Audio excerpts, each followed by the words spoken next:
नमस्कार दोस्तों, मैं हूं doctor Satyarth Prakash, chief hair restoration surgeon, Radiance clinic.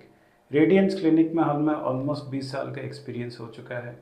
आज हम बात करेंगे एक इंटरेस्टिंग टॉपिक के बारे में जो कि यूजुअली क्लाइंट्स हमें पूछते हैं कि ट्रांसप्लांट के बाद हमें हेयर लाइन को कैसे मेंटेन करना चाहिए, ट्रांसप्लांट के बालों को कैसे मेंटेन करना चाहिए। आज इस बारे में कुछ टिप्स मैं आपको देना चाहूँगा।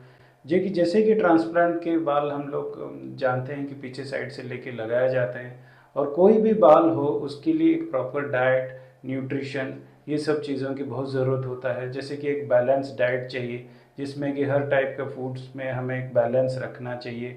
जैसे कि विटामिन डी, ओमेगा 3 ये हमें लेना चाहिए, लीफी वेजिटेबल्स लेना चाहिए, प्रोटीन लेना चाहिए, फ़िश लेना चाहिए, एग्स लेना चाहिए। तो ये सब चीज़ें हमें चाहिए, और अर्ली मॉर्निंग सनलाइट चाहिए। ये एक लाइफस्टाइल और एक बैलेंस डाइट मेंटेन करेंगे तो ये काफ़ी हम हद तक हम हेयर फॉल को स्लो कर सकते हैं। ये है बैलेंस डाइट जो मैंने बताया, ये हो गया पहला पॉइंट। तो दूसरा जो पॉइंट है वो है जेंटल हेयर केयर।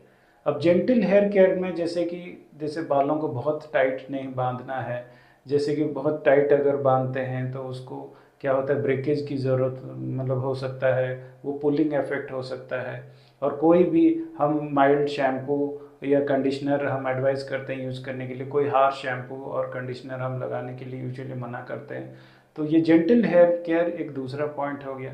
तीसरा जो होता है, जो एक्सेसिव हीट और डैमेज या कोई भी केमिकल ट्रीटमेंट हमने अवॉइड करना चाहिए। जैसे कि स्ट्रेटनिंग हो गया, या कुछ हार्श डाइज हो गए, या कुछ और केमिकल ट्रीटमेंट जो सैलून्स में होते हैं, ये सारे ट्रीटमेंट हमें अवॉइड करने चाहिए बालों को सुस्त रखने के लिए। जो चौथा पॉइंट है वो है स्कैल्प केयर और मसाज। जैसे कई जेंटल हल्के में हम लोग अगर मसाज करते हैं, कोई भी कोकोनट ऑयल या आर्गन ऑयल से स्कैल्प टाइप को देके, जैसे बहुत ज़्यादा ऑयली स्कैल्प हो तो ज़्यादा ऑयल मसाज नहीं करना है, अगर ड्राई स्कैल्प हो तो बीच बीच में हम ऑयल मसाज कर सकते हैं। तो ये थोड़ा सा स्कैल्प मसाज अगर ऑयल लेके करते हैं तो इससे काफ़ी ब्लड सर्कुलेशन इम्प्रूव होता है, और ट्रांसप्लांट हेयर भी ज़्यादा ड्राई नहीं रहता है, मॉइस्चर रहता है, और वो ठीक रहते हैं। जो पांचवा पॉइंट है वो है स्ट्रेस, जो कि बहुत एक इम्पोर्टेंट रोल प्ले करता है हेयर फॉल के ऊपर। अगर हमने कई क्लाइंट्स देखे हैं जो स्ट्रेस में रहते हैं, उनका हेयर फॉल जल्दी हो जाता है और हेयर थिनिंग भी होता है, क्योंकि उसमें बहुत सारे हार्मोन के फ्लक्चुएशंस होते हैं। तो मैं स्ट्रेस लेवल मैनेज करना एक बहुत इम्पोर्टेंट फैक्टर है। और जो लास्ट पॉइंट है वो कि हाइड्रेटेड रहना है, हमें स्लीप टाइम ठीक रखना है। जैसे मिनिमम 6 to 8 आवर्स एक अनडिस्टर्ब्ड स्लीप की ज़रूरत है।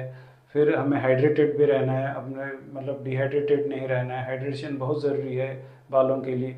तो ये सारी चीज़ें अगर हम फॉलो करेंगे तो ट्रांसप्लांट बालों को काफ़ी लंबा हम लोग उसको प्रोटेक्ट कर सकते हैं, उसके रिजल्ट्स लॉन्ग लास्टिंग होते हैं। इसी टॉपिक पे ऊपर अगर और कोई जानकारी की ज़रूरत है आपको, अगर जानकारी चाहिए कि हेयर ट्रांसप्लांट कैसे होता है, कि कुछ और टॉपिक्स के ऊपर आपको इन्फॉर्मेशन चाहिए, तो हमें इस नंबर पे संपर्क कर सकते हैं। नमस्कार।